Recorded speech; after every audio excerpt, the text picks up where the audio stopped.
tardes, bienvenidos a TV Perú Mundo. Los saluda Josefina Townsend. Hoy nos acompaña, ya está de vuelta de la Argentina, Farid Cajat. Farid, ¿qué tal? Bienvenido. Vamos con los titulares. Nuevo decreto migratorio mantiene prohibición de ingreso a Estados Unidos de inmigrantes de 6 países de mayoría musulmana, pero excluye a Irak. El Perú protestó ante Venezuela por las declaraciones que consideró insolentes del presidente Maduro y de su canciller contra el presidente Pedro Pablo Kuczynski. La Procuraduría ad hoc del caso Odebrecht denunció al expresidente Alan García y al exministro Enrique Cornejo por irregularidades en la línea 1 del metro de Lima. Japón y Corea del Norte condenaron el lanzamiento de 4 misiles balísticos de Corea del Norte.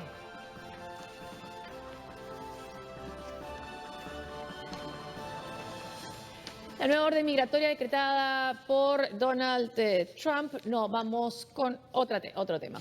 En medio de las acusaciones por las conexiones entre los republicanos y diplomáticos rusos, el presidente Donald Trump aseguró a través de Twitter que Barack Obama había ordenado escuchar sus conversaciones telefónicas cuando era candidato presidencial. La noticia ha causado impacto entre legisladores demócratas y republicanos y también el FBI. Las disputas entre republicanos y demócratas parece que aún no tocan fondo. Este fin de semana, el presidente de los Estados Unidos, Donald Trump, denunció vía Twitter que su antecesor, Barack Obama, intervino en sus comunicaciones telefónicas, aunque no mostró ninguna evidencia.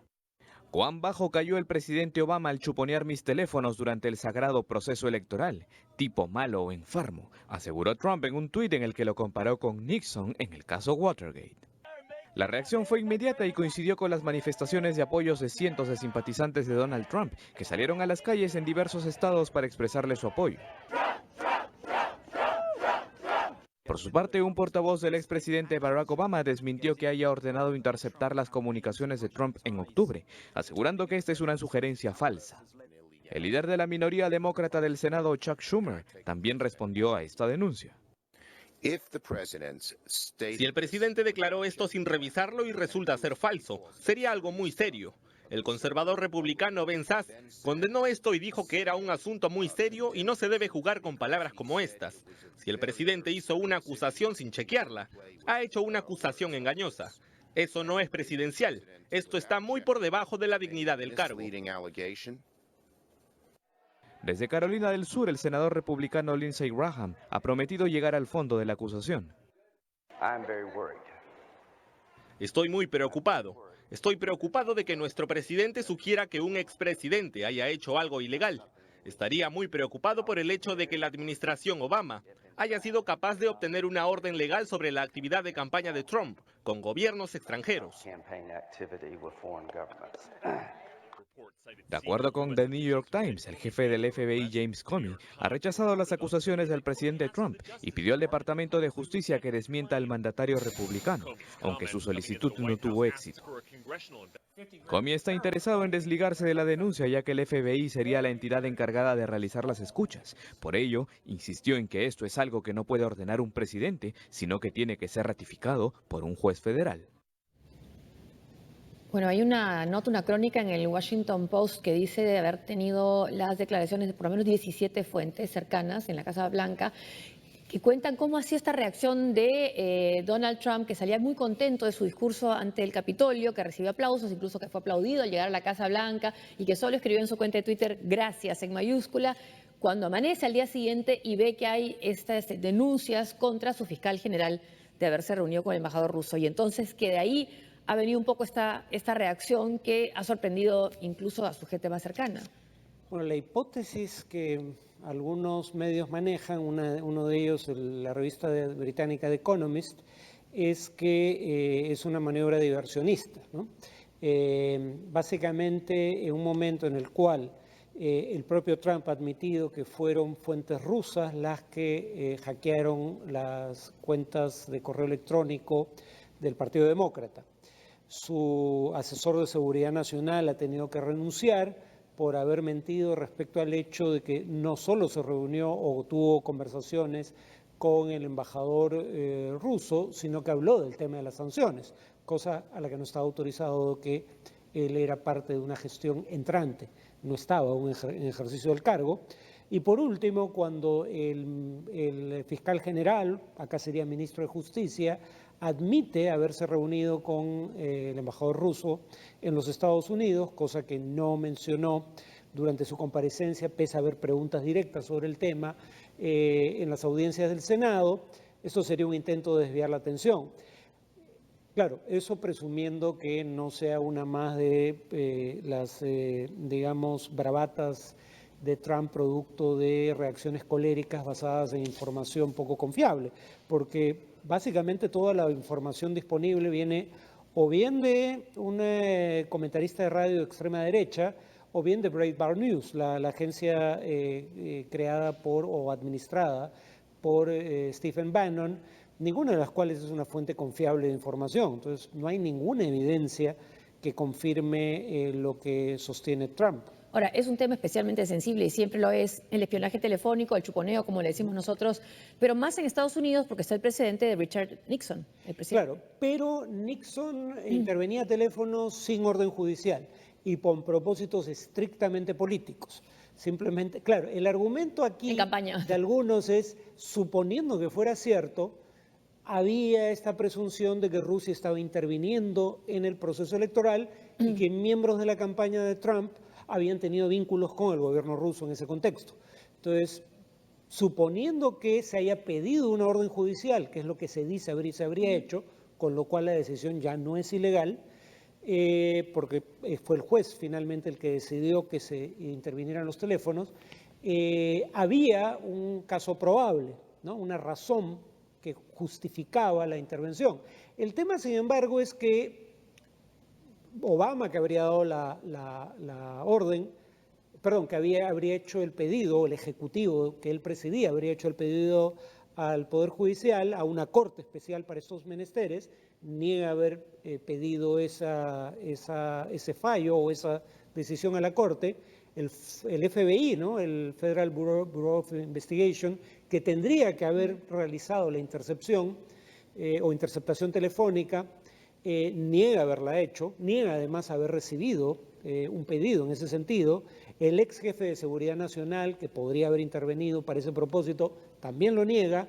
No hay una grabación de conversaciones que se haya filtrado.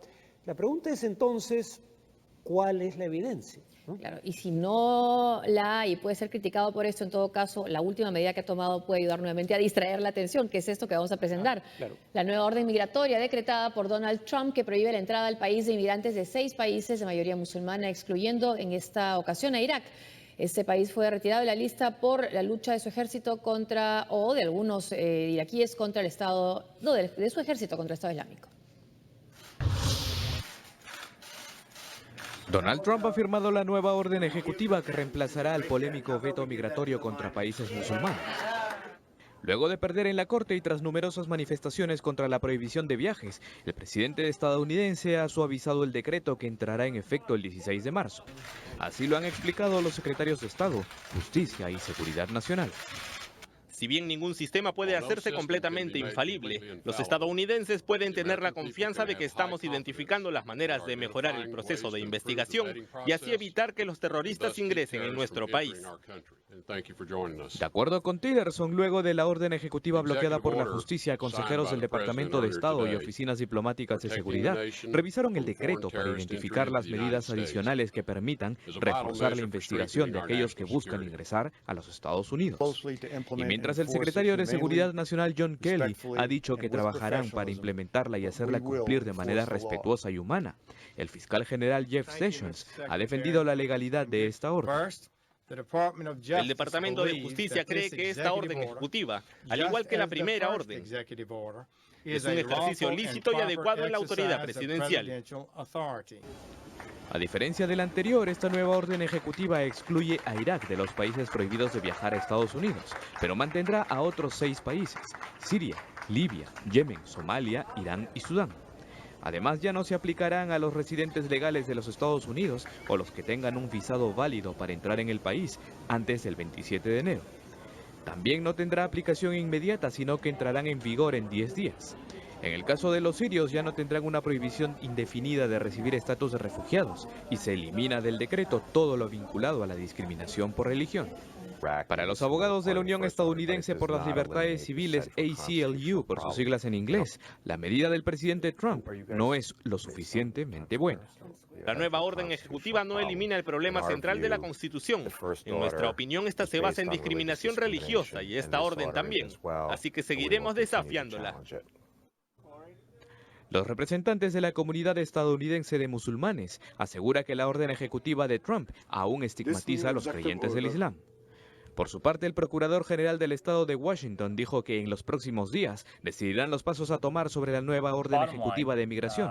Primero consultarán con universidades estatales y negocios sobre los daños potenciales. Por lo pronto, en la forma en que ha sido presentada esta nueva norma hay una gran diferencia, ¿no? Porque esa imagen que vimos al inicio de la nota era la de archivo, cuando firmó el primer veto migratorio, que lo hizo el mismo Trump, ¿no? En la Casa Blanca, en fin, esta vez no ha sido así, han sido miembros de su gabinete, entre ellos el Rex Tillerson, el canciller o el secretario de Estado, y más bien la Casa Blanca ha publicado una foto de Trump firmando, ¿no? Y dicen que es porque le cuesta mucho a él haber tenido que admitir y retroceder. Y que hizo mal las cosas en el primer decreto. Hay quienes sostienen que no se ha cambiado la naturaleza discriminatoria del decreto. Y como hemos visto, el tema del decreto va a seguir siendo desafiado ante las Cortes. Y probablemente, no cabe descartar que algún juez vuelva a amparar el argumento de que esto es un decreto discriminatorio. Dicho lo cual, sin embargo, se han tomado algunas medidas para evitar algunas de las cosas que vimos el mes pasado. Por ejemplo, el decreto no entra en vigencia de manera inmediata. Entonces, gente que ya esté viajando hacia los Estados Unidos o esté a punto de viajar puede hacerlo. No excluye a aquellos que ya tenían visa o residencia legal en Estados Unidos. También podrían viajar a Estados Unidos quienes solo hagan tránsito en Estados Unidos. Ya no hay una norma dentro del decreto original que era claramente prueba de discriminación, porque se decía, por un lado, la norma afectaba a países que eran entre 90 y 99% de mayoría musulmana, pero además había una cláusula que establecía excepciones para refugiados o demandantes del estatus de refugiados de religión cristiana, cosa que reforzaba la idea de que era una orden discriminatoria.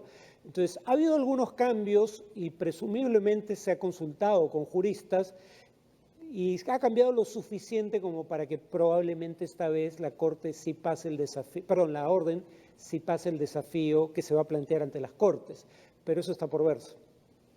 El Perú envió una nota de protesta formal a Venezuela por las declaraciones que consideró insolentes del presidente Nicolás Maduro y de su canciller Delcy Rodríguez contra el presidente Pedro Pablo Kuczynski. El ministro de Relaciones Exteriores, Ricardo Luna, explicó que el mandatario peruano nunca buscó ofender o menospreciar a la región al usar una expresión metafórica entre América Latina y un perrito en una alfombra, que fue más o menos lo que dijo, que es como nos ve Estados Unidos, según lo que había declarado Pedro Pablo Kuczynski, el presidente de nuestro país. Escuchemos.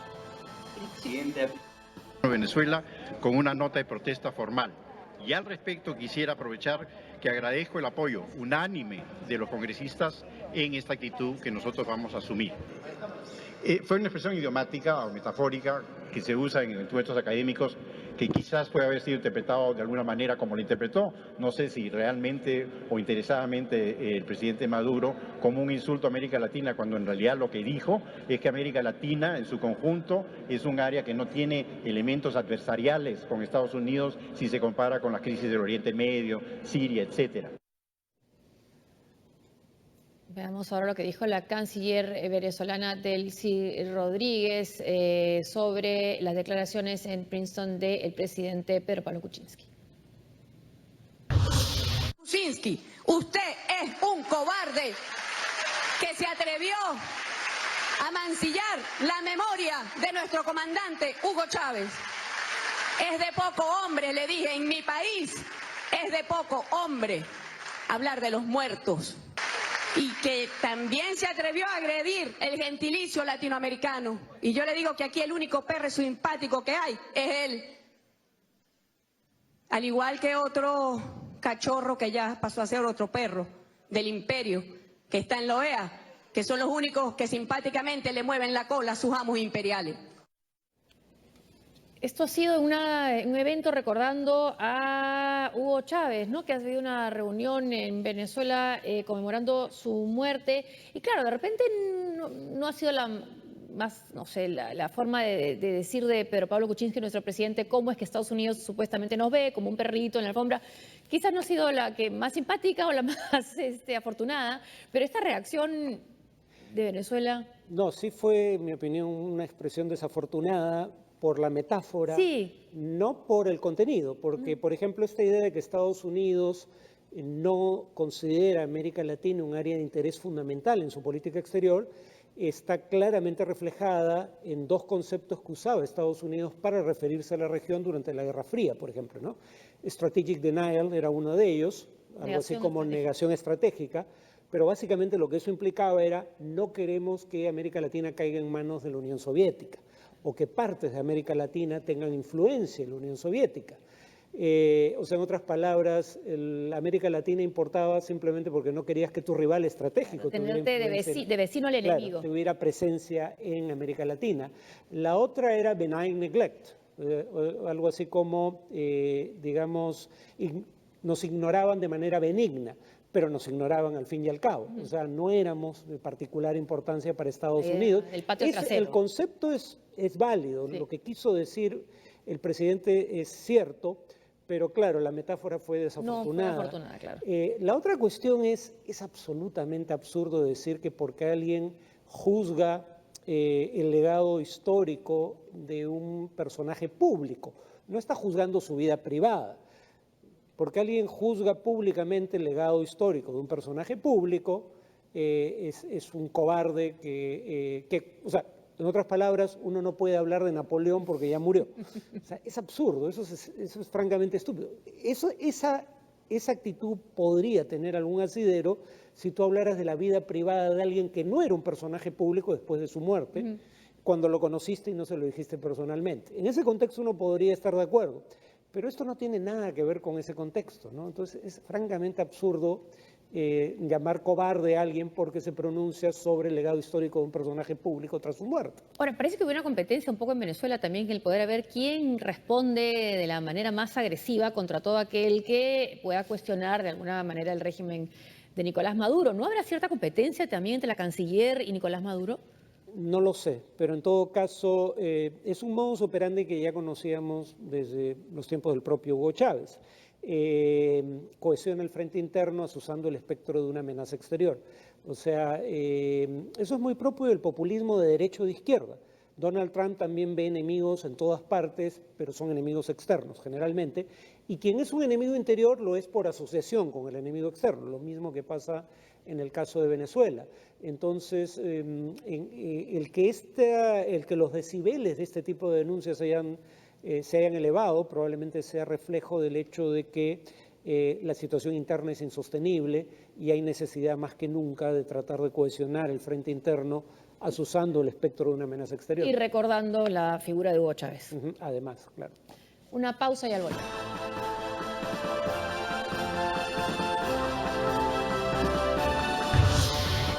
La Procuraduría denunció al expresidente Alan García por el caso Odebrecht.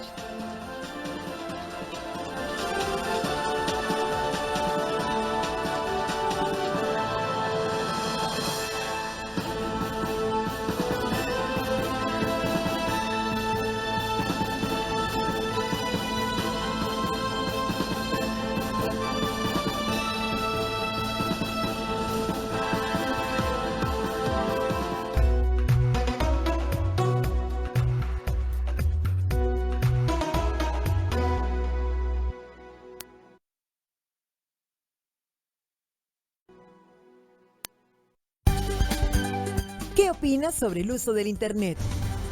Es una plataforma donde uno puede informarse, pero también donde uno puede debatir sobre temas polémicos. Si nos conectáramos tanto en el mundo real como en el mundo virtual, me encantaría. Opino que es de mucha ayuda, pero puede resultar también muy peligroso. Creo que no todo es bueno ni todo es malo, pero yo creo que hay que como que chequear. 3 puntos de vista que harán tus mañanas diferentes. A la cuenta de 3, desde el lunes 13 de marzo a las 10 de la mañana por TV Perú. Sin emoción no hay deporte, por eso vivimos cada jugada, cada gol, cada punto con pasión. Disfruta de toda la pasión, esfuerzo y coraje de tu deporte favorito. TV Perú Deportes. De lunes a viernes a las 11 de la noche y los domingos a las 10. TV Perú, en deportes, mucho más que ver. Herederos del más extraordinario lugar para vivir.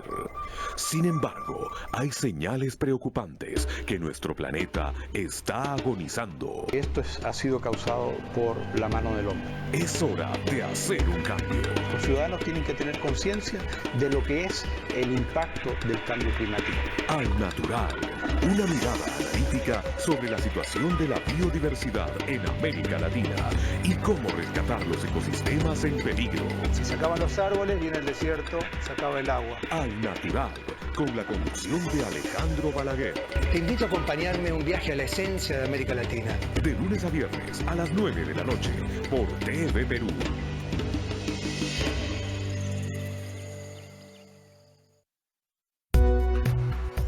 Estamos viendo TV Perú Mundo.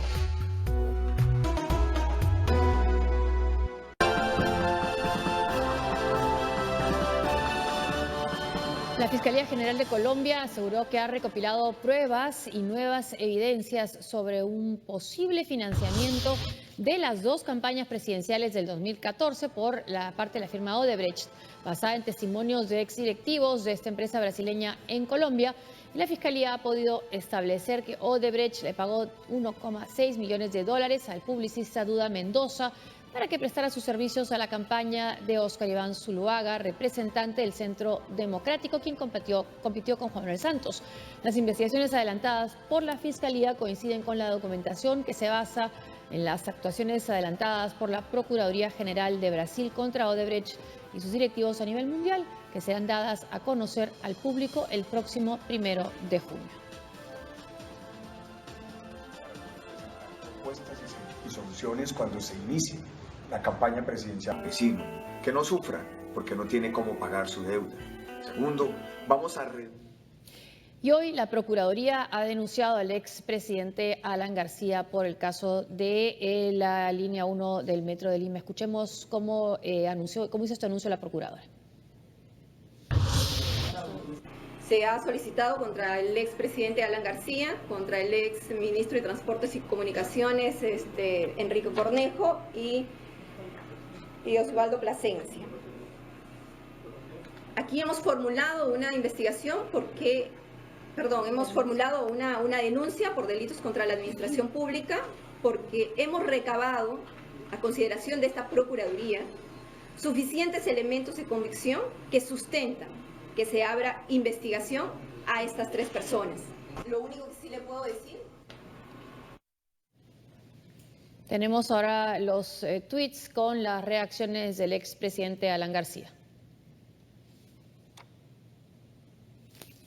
Ahí está uno. Declaro que, como siempre, estoy dispuesto a toda investigación y a concurrir a cualquier citación.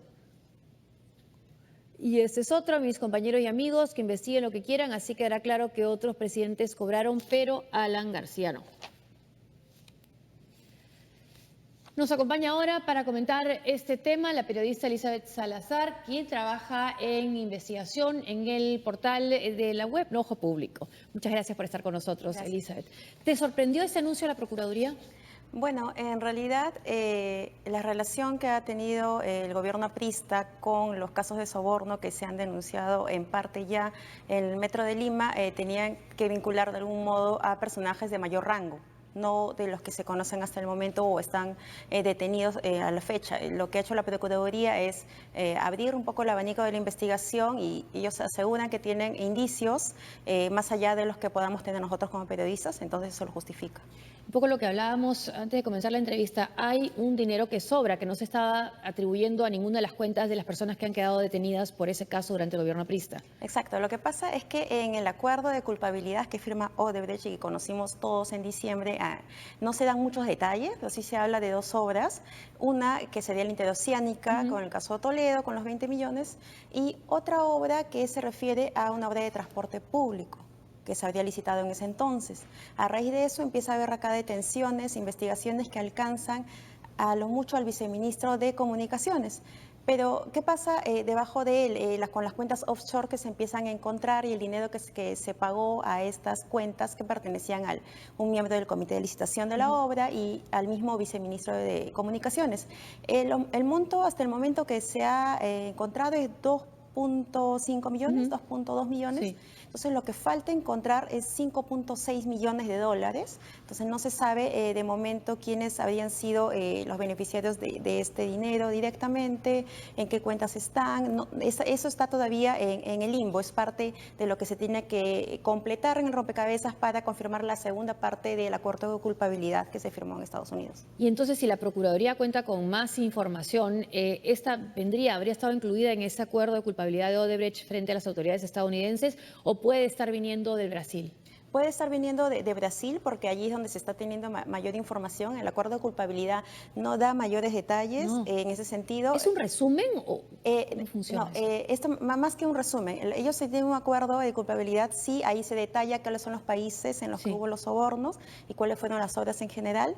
Luego hay un compromiso que se hace con la justicia de este país para que pueda detallar con cada par, con Perú, con otros países involucrados, en detalle cuál fue el manejo, la red o el esquema de soborno que se implicó. Y esto se suma a lo que se está contando hoy en Brasil y que la Fiscalía peruana ya tiene contacto directo para obtener esa versión. Porque lo que se cuestionaba y llamaba la atención es que, y lo que incluso se especulaba, es que el funcionario de Odebrecht, Jorge Barata, se refiriera a los casos del gobierno del expresidente Alejandro Toledo, hablara de Nadine Heredia, hablara incluso de la compañía Graña Montero, pero no hablara de Alan García. Se hablaba de un supuesto pacto de impunidad entre ellos. Claro, por eso se estaba insistiendo mucho en que la Fiscalía peruana también actuara con sus propios elementos, ¿no? Que investigase más allá de lo dicho por Barata. Exactamente. Y hay indicios. A nivel periodístico se ha dicho mucho del Metro de Lima del 2011, el 2010, cuando estaba en pleno momento de la licitación. No es algo que debería sorprender. Ya había indicios de sobrevaloración y de esa corrupción. Claro, hay indicios, hay vínculos muy cercanos, hay incluso libros donde se ve la participación de algunos de estos personajes, donde también ha estado el expresidente Alan García. Pero para encontrar la conexión, sí la hay. ¿Qué es lo que faltaba entonces? El informe de la Comisión PARI, que es este informe del Congreso que por mayoría no se aprobó en su momento, da un poco más de luces sobre lo que habría ocurrido en esta licitación. Estamos pensando ahora de que son 3 personajes claves que la Procuraduría está mencionando. Está Alan García, está Enrique Cornejo y está Osvaldo Plasencia, que no estaban hasta el momento en ninguna investigación penal, fiscal relacionada a este tema. ¿Y cuál es el vínculo de ellos en el Metro de Lima? Puntualmente se tendría que revisar cuando han aprobado un decreto supremo, el 032-2009, que es un decreto supremo, un decreto de urgencia, que es el que a partir de este se emiten 9 decretos de urgencia y decretos supremos adicionales para facilitar la licitación de la obra. La licitación de la obra termina en manos no de preinversión, que depende del Ministerio de Economía, como debió ser, sino por esta norma se le delega a Provías, que depende del MTC. Provías es quien designa finalmente los comités de licitación. Es como que todo queda en casa, todo queda en decisión de estos personajes y por medio de estas normas se le exonera del SNIP y se le da autoridad plena para incrementar costos y hacer modificaciones al presidente de la autoridad autónoma, que es Osvaldo Plasencia, que al fin está siendo incluido en la investigación. O sea, ¿se puede llegar a la verdad así haya sido selectivo en su información Jorge Barata? Podría, en realidad eso es lo que se está también debatiendo, porque Barata no podría, desmentirse a sí mismo, porque eso... Porque sí lo hizo en la comisión cuando fue a declarar, claro. Claro, pero finalmente ahora en la situación en la que está como colaborador eficaz se perjudicaría, pero más allá de lo dicho por él, y lo que sí debería estar centrado el foco de la investigación fiscal, bueno, ahora que ha sido anunciado por la Procuraduría, es cuál fue el rol exactamente para facilitar la licitación, para que tanto el tramo 1 como el tramo 2 de la línea 1 del metro cayesen en el mismo consorcio, que es Odebrecht, Graña y Montero. Los dos ganaron la licitación con al menos 9 decretos con nombre propio que les facilitaron las cosas y incluso uno va a analizar las fechas, incluso va a encontrar que hay muchas contradicciones y demasiadas exoneraciones de fiscalización, no pasan por Contraloría, no pasan por Citran, entonces se dijo en su momento que había mucha sobrevaloración, que esto ha llegado a $400 millones a lo menos. Entonces, que recién se esté poniendo el foco así seriamente en el tema, bueno, esperemos que sea así, ¿no? Esperemos que esto no sea solo una denuncia y que termine como otros sin encontrar realmente los responsables. Claro, porque ha sido atacada la Procuraduría diciendo no, contra el expresidente Alan García diciendo que no hay indicios, entonces de repente algunos piensan que es una manera de lavarse la cara también, decir no, estamos investigando a todos. Claro, bueno, la idea es que investiguen a todos, ¿no? Sí, esa es la idea desde un comienzo. De las obras que claro. estuvo implicado. La manera como está actuando la Procuraduría y la Fiscalía, ¿qué te parece? Bueno, de momento la Procuraduría está haciendo acciones visibles ahora. Aunque está siendo criticada por algunos funcionarios del gobierno también. De la Fiscalía ya ha venido de todas maneras trabajando como hemos dicho un poco, estábamos comentando, quizá dependiendo de la delación o de las informaciones que vengan de Brasil. Pero acá en Perú mismo, la Contraloría y otras instancias han hecho ya alertas sobre dónde puede haber estado los focos de corrupción y eso no debería dejarse de lado o no debería ser tomado como un elemento menor frente a lo que venga de Brasil. Y en Brasil va a venir, digamos, todas estas revelaciones de los más de 70 funcionarios de Odebrecht se van a hacer públicas el 1 de junio. Sí. ¿Se espera ahí también información sobre el Perú?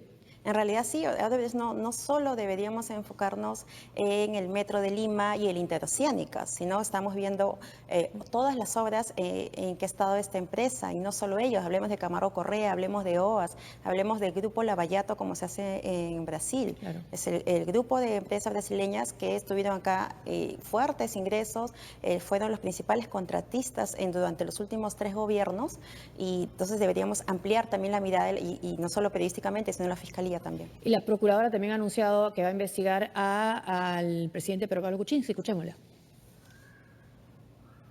Se ha hecho un pedido al fiscal de la Nación para que abra una investigación preliminar al más alto funcionario, el señor presidente Pedro Pablo Kuczynski, por supuestas operaciones sospechosas y supuestos aportes de la empresa Odebrecht Latin Best Perú a favor de una empresa Latin America Enterprise, la cual estaría vinculada al señor presidente Pedro Pablo Kuczynski.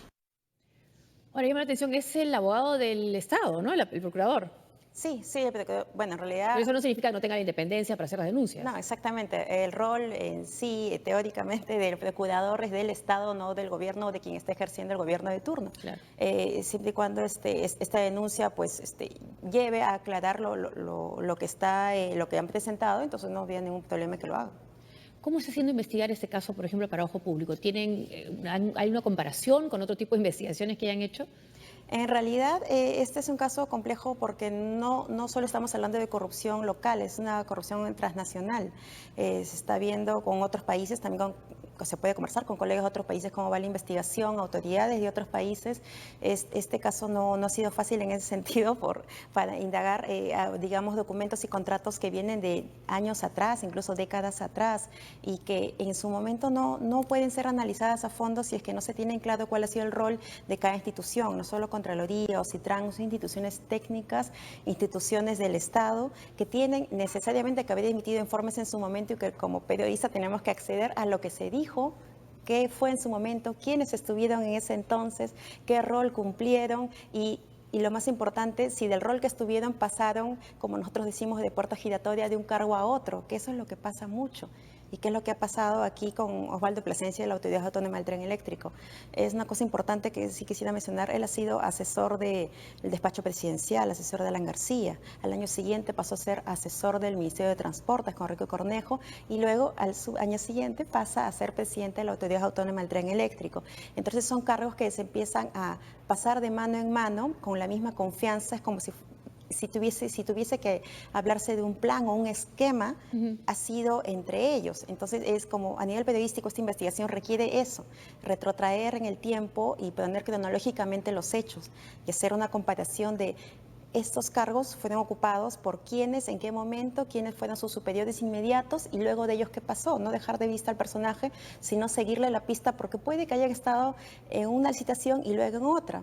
Si uno va a ver quiénes fueron los dos grupos que integraron el Comité de Licitación del Metro de Lima, el 2009 y el 2011, con 2 años de diferencia, 2 de los miembros son los mismos y los suplentes que habían previsto para la segunda licitación eran los mismos. Entonces, es poner en contexto ese tipo de lecturas ayuda más a entender qué pudo haber pasado allí. Y puntualizar responsabilidades, ¿no? Porque si todos son corruptos, al final nadie resulta haciéndolo, ¿no? Sí, claro.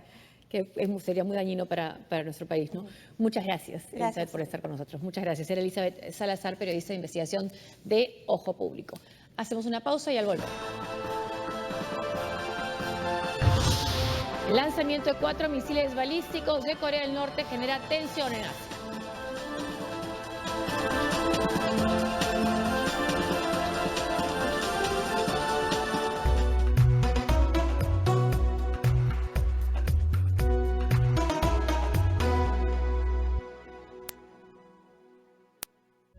Runa siminchiktaja, aswan kuyakuywanmi rimani. Kawsayninchi ukunkajkatinmi ancha kusisqakani. Aswan kuyakuywanmi apana ñawpa llaqtakunapa huwasqanchikta. Pinka hanchik kalpachachi waqniqchikmi. Runa simija hinallarajmi kawsashkan. Llapan Perú llaqtayuq kunapam. Ñuqanchikpam runa simija. Ñojanchik, de lunes a viernes a las 5:30 de la mañana, en simultáneo por Radio Nacional y TV Perú. Cortos IP se suma a la programación de TV Perú. Disfruta de grandes historias en Envase Chico, junto a la palabra de sus realizadores. Todos los sábados de 7 a 8 de la noche. Canal IP, lo mejor de nosotros.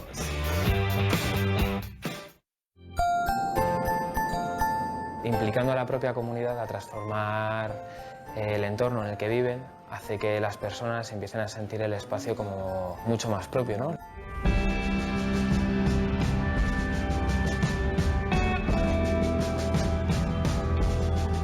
Sebab apa kita faham? Daripada jalanan inilah kita kena bina. The ideal world would be a place where there was less cameras and they were certainly more visible.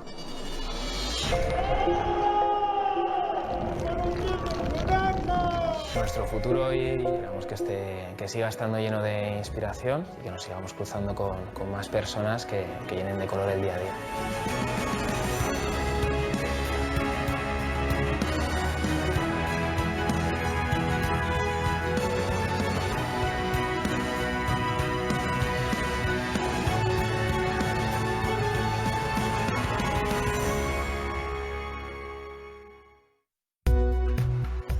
Estamos viendo TV Perú Mundo.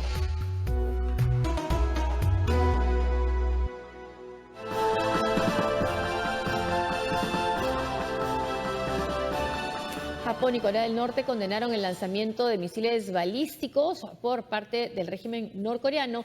Estos cayeron en aguas japonesas. Tokio anunció que se preparará de manera exhaustiva ante las nuevas provocaciones.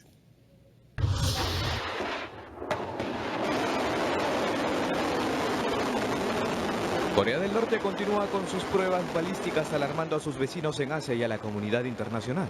El gobierno japonés detalló que los 4 misiles lanzados por Pyongyang cayeron en la zona económica exclusiva del Mar de Japón. Este lanzamiento claramente indica que Corea del Norte representa un nuevo nivel de amenaza. El lanzamiento es también una clara violación a las resoluciones del Consejo de Seguridad que no toleraremos. Reprendemos con firmeza a Corea del Norte. Por su parte, las fuerzas de Corea del Sur señalaron que hay poca probabilidad de que los 4 misiles lanzados por su vecino del norte fueran balísticos intercontinentales. Corea del Sur y los Estados Unidos están analizando esto ahora. La posibilidad es baja, pero necesitamos un análisis en profundidad. Entre tanto, China ha pedido a todas las partes moderación luego de los ejercicios de misiles norcoreanos, señalando que no pueden hacer nada para irritarse mutuamente y agravar las tensiones regionales. Pyongyang había amenazado con fuertes represalias en la región luego de que Seúl y Washington empezaran simulacros militares conjuntos a inicios de mes. Según el régimen de Kim Jong-un, estos son preparativos para la guerra. Por ello, lanzaron sus misiles.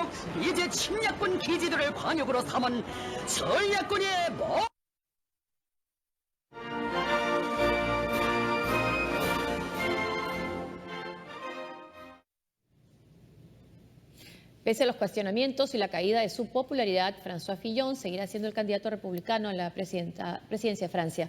La candidata de la ultraderecha, Marine Le Pen, también investigada, criticó que las denuncias judiciales eclipsen el debate político de fondo.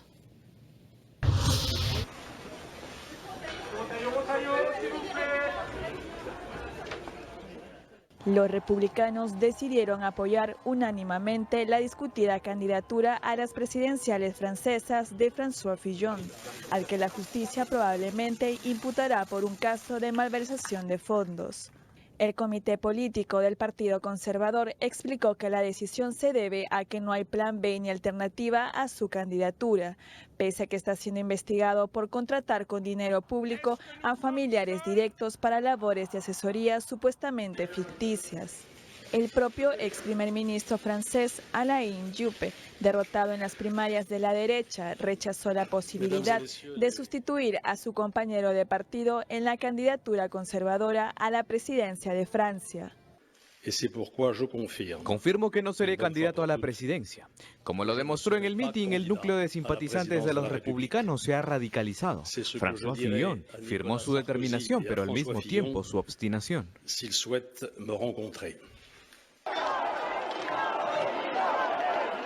A pesar del apoyo de su partido y las movilizaciones de apoyo de sus simpatizantes este fin de semana, François Fillon ha continuado perdiendo intención de voto. Las últimas encuestas lo dejan fuera de una eventual segunda vuelta a la que accederán la ultraderechista Marine Le Pen y el liberal Emmanuel Macron. También en el escándalo por la atribución de empleos supuestamente ficticios, la candidata de la ultraderecha Marine Le Pen se defendió. No se trata de un simple ruido de fondo, es una auténtica orquesta que solo habla de estos temas judiciales en detrimento, una vez más, del debate político de fondo. Así que yo continúo haciendo campaña y a veces tengo la sensación de que soy la única que lo hace. En la misma ciudad en la que los seguidores de Fillon cerraban filas con su candidato, miles protestaban contra la corrupción política. Bueno, Marine Le Pen sí actúa como una política parte del sistema, del establishment, al momento de quejarse por las investigaciones y decir no me escuchan, no escuchan mis propuestas, solo me investigan, ¿no? Los que critican la judicialización de la política. Sí, pero es que precisamente porque ella está acusada exactamente de lo mismo que François Fillon, solo que de comprobarse el cargo, ella se lo habría hecho a la Unión Europea, no al Estado francés. Pero básicamente, ¿cuál es la acusación? El caso de Fillon, y todo parece indicar que es cierto, contrató no solo a su esposa, sino a sus hijos como asesores cuando estaba en el Congreso, se les pagó con dinero público y no cumplieron ninguna función, ¿no? Dejando de lado el hecho de que aunque hubieran cumplido una función, no queda claro qué competencias tenían para estar en ese cargo, de asesores legislativos, ¿no? En el caso de ella, de lo que se le acusa es de haber hecho lo mismo, pero en el Parlamento Europeo. Haber utilizado fondos de la Unión Europea para pagar a presuntos asesores, porque ella era representante francesa en el Parlamento Europeo, que en realidad cumplían funciones proselitistas, no de asesoría parlamentaria. Y claro, Macron es un candidato con una suerte enorme porque le han servido la mesa a sus rivales. Él no está acusado de ningún caso de corrupción, acaba de llegar a un acuerdo con un candidato de centro, Bayrou, que generalmente obtenía entre 8 y 9% de los votos y que ha llamado a apoyar la candidatura de Macron. Pero además Macron tiene la suerte de que hay descontento tanto entre la fila de los republicanos como entre las filas socialistas con la candidatura del partido, y algunos dirigentes de esas que solían ser las fuerzas principales de Francia han desertado explícitamente, han abandonado a sus candidatos partidarios para apoyar la candidatura de Macron. O sea, lo más probable es que sea la segunda vuelta Macron-Le Pen. Es lo más probable, en cuyo caso, según las encuestas, ganaría Macron. Vamos ahora entonces a dar por terminado.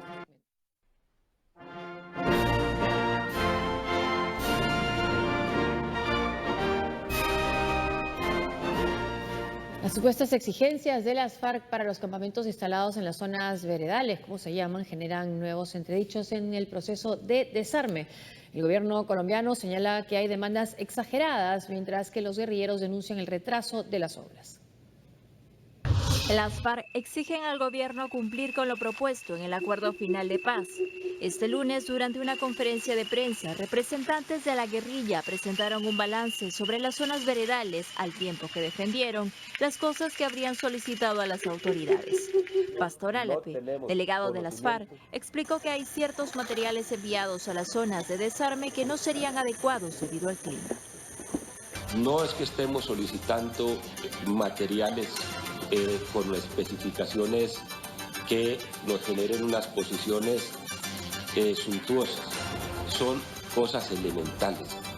Las tejas de plástico que vimos allá se las mostramos al ministro Pardo y eran unas tejas de plástico que de la construcción implicaría demasiados materiales para que esas tejas con el sol no se doblen. Más temprano, el alto comisionado de paz, Sergio Jaramillo, denunció que miembros del grupo guerrillero estaban exigiendo sofisticaciones en las zonas veredales que no habían sido incluidas en los acuerdos de paz. Paredes dobles, que haya unas facilidades, digamos, que no corresponden a un campamento transitorio, espacios para audiovisuales, gimnasios, en fin, unas cosas realmente desbordadas. De esta forma, el gobierno argumenta que los comandantes de la guerrilla estarían retrasando la adecuación de las 26 zonas transitorias donde están reunidos los miembros de las FARC para entregar sus armas. En ese sentido, Julián Gallo, alias Carlos Antonio Lozada, otro de los líderes de las FARC, enfatizó que no desean generar polémica e insistió en que el gobierno cumpla su parte, que no se limita solo a la infraestructura y la logística, sino a la aplicación de la ley de amnistía. La guerrilla colombiana de las FARC negó haber recibido financiación, dinero de la constructora brasileña Odebrecht. Como se recuerda, el semanario brasileño Veja reveló que la multinacional había entregado dinero durante 20 años a las FARC para garantizar la seguridad de sus obras en territorio colombiano. En conclusión, no tenemos conocimiento de que a la insurgencia de las FARC haya llegado un peso de financiación por la empresa Odebrecht. Bueno, Odebrecht también lo niega, pero en este caso se trataría, como comentábamos, más bien de unos cupos, ¿no? Para que...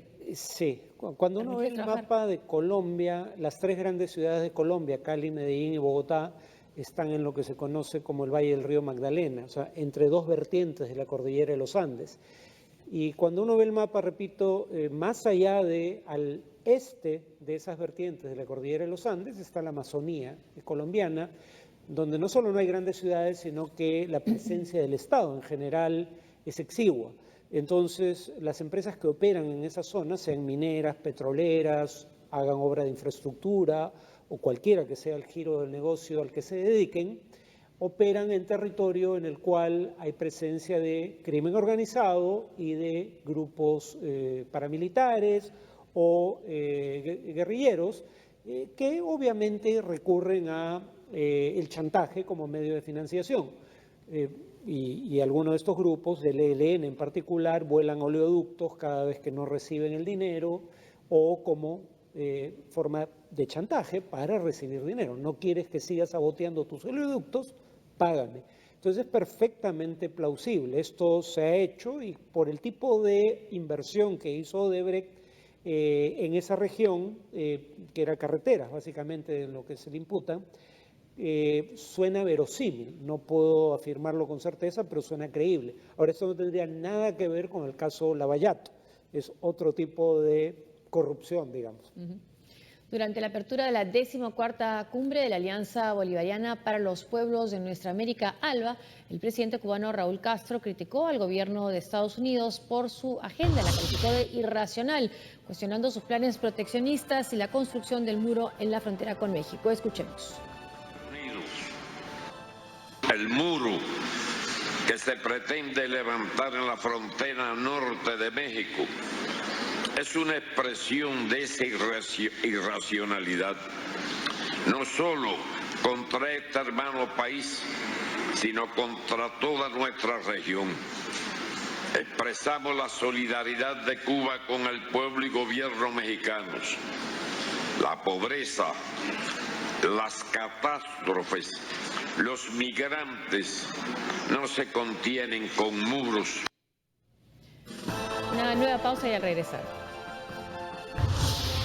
La actriz Emma Watson responde a críticas por hacer algo de topless para la revista Vanity Fair.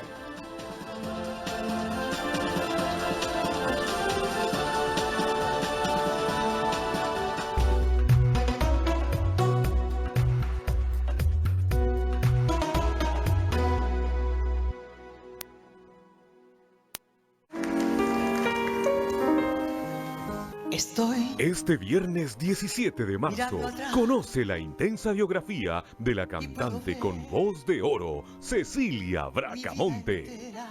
Para mí, Cecilia Bracamonte tiene, si no es la mejor, una de las mejores voces de nuestro país. Pues la viví. Sonidos del Mundo. Este viernes 17 de marzo a las 8 de la noche, en estreno por TV Perú.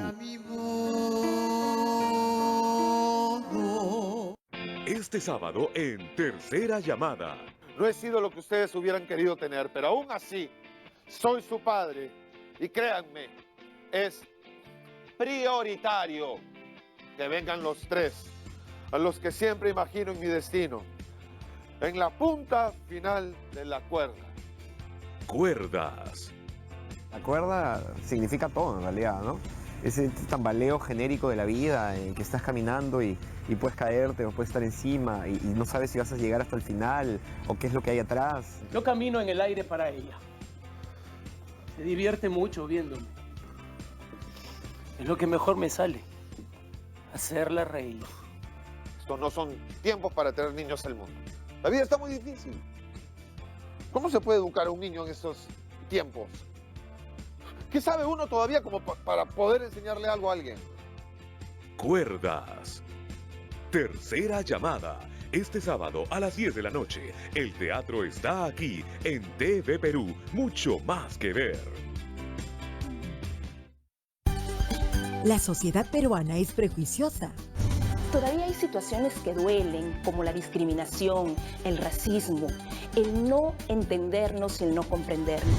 Somos muy prejuiciosos y en diferentes aspectos, por cómo te ves, cómo estás vestido, de dónde vienes, a dónde vas, en qué barrio vives. Sí, claro, pero no dejemos que una mala experiencia nos hagan pensar que todos son iguales, porque no lo son. Somos diferentes, somos pluriculturales. 3 puntos de vista que harán tus mañanas diferentes. A la cuenta de 3, desde el lunes 13 de marzo a las 10 de la mañana por TV Perú.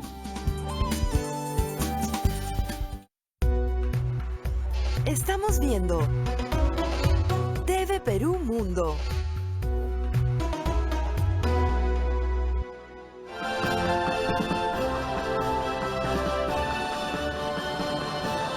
Y en las últimas noticias que estamos viendo a esta hora, Univisión informa que los republicanos revelan el proyecto de ley para desmantelar Obamacare, el programa de salud, y no favorece, dice Univisión, a los más pobres. El plan contempla, entre otros puntos, eliminar la multa a aquellos que decían no comprar un seguro de salud y congelar la inscripción de personas en el programa de expansión de Medicaid.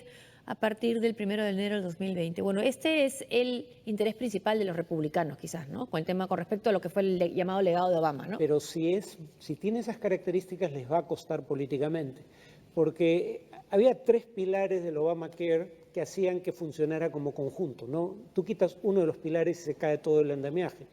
Primero, todo el mundo está obligado a contratar seguro privado o tener seguro público. Con trabajo o sin trabajo. Con trabajo o sin trabajo, porque el segundo elemento es que si no tenías dinero para contratar un seguro privado, el Estado te subsidiaba. Dinero público te ayudaba a comprar. Si no comprabas seguro, había una multa, que eso es lo que se va a eliminar. ¿Pero por qué se obligaba a todos a comprar seguro? Porque con eso la gente saludable, tanto como la gente con problemas de salud, compraban seguro, la gente joven como la gente de tercera edad compraban seguros, y eso hacía que en promedio el seguro fuera más barato para todos, porque aquellos que de no tener la obligación de hacerlo probablemente no hubieran contratado seguro, creyendo que porque eran jóvenes o no habían tenido ninguna enfermedad no lo necesitaban, ahora estaban obligados a comprar y eso reducía el riesgo para las aseguradoras, que a su vez se les ponía como condición que no pudieran excluir a nadie por una condición previa.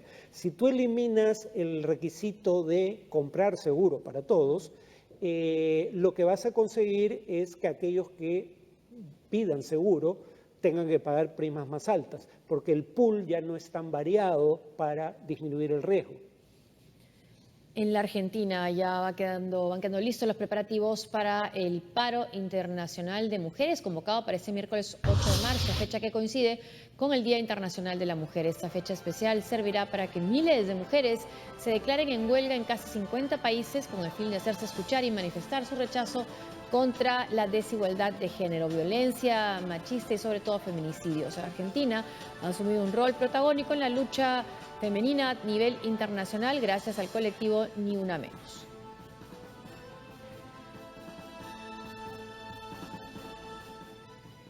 Reconocida como una defensora de los derechos de las mujeres y la igualdad de pago, la actriz Emma Watson ha respondido de forma contundente a las críticas en su contra por posar para Vanity Fair con un topless sugerido. La actriz británica Emma Watson ha sido blanco de críticas por hacer topless para la revista Vanity Fair. Sus detractores consideran que exhibir parte de su pecho va en contra del feminismo que ella promueve. En una entrevista a la BBC, la protagonista de La Bella y la Bestia expresó que sigue sin entender qué tiene que ver su pecho con el ser feminista. La joven de 26 años les ha vuelto a dar una lección a aquellos que aún no entienden qué es el feminismo y ha dejado en claro qué implica este movimiento. El feminismo trata sobre dar oportunidades a las mujeres. El feminismo no es un palo con el que pegar a otras mujeres. Es sobre libertad, sobre liberación, sobre igualdad. Realmente no sé qué tiene que ver mi pecho con esto. Es muy confuso. Estoy confundida. Mucha gente está confundida. Cuando la actriz concedió la entrevista, se encontraba con su compañero de reparto, Dan Stevens, quien no entendía muy bien a qué se debía tanto revuelo. Watson le resumió su explicación a "no puedo ser feminista y tener senos". Emma Watson es una activista de la igualdad de hombres y mujeres, por lo que en 2014 fue nombrada embajadora de buena voluntad de ONU Mujeres. Para recordarlo, el concepto de feminismo es la creencia de que los hombres y las mujeres deben de tener los mismos derechos y oportunidades. Es la teoría de la igualdad política, económica y social de los sexos. En aquel discurso, Emma dejó en claro que el ser feminista no significa odiar a los hombres. Rusia le podría cerrar las puertas al clásico de Disney, La Bella y la Bestia, donde es protagonizada por Emma Watson. Y esto debido a que el partido Rusia Unida le ha pedido al Ministerio de Cultura que analice la presencia de un personaje homosexual en la cinta. Esto incumpliría la ley contra la propaganda homosexual promulgada por el gobierno de Vladimir Putin en el 2013. El problema surge a raíz de lo comentado por el director de La Bella y la Bestia, quien reveló que LeFou, personaje interpretado por Josh Gad, tiene un momento gay en la película. El estreno está previsto para el próximo 16 de marzo.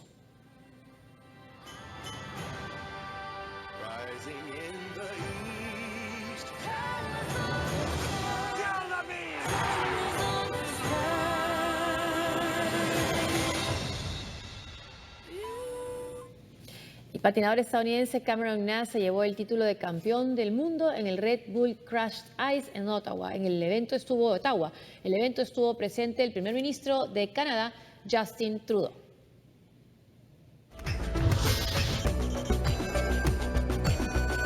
¿Trudeau? Con estas imágenes nos despedimos. Muchas gracias por acompañarnos. Gracias, Farid. Hasta mañana.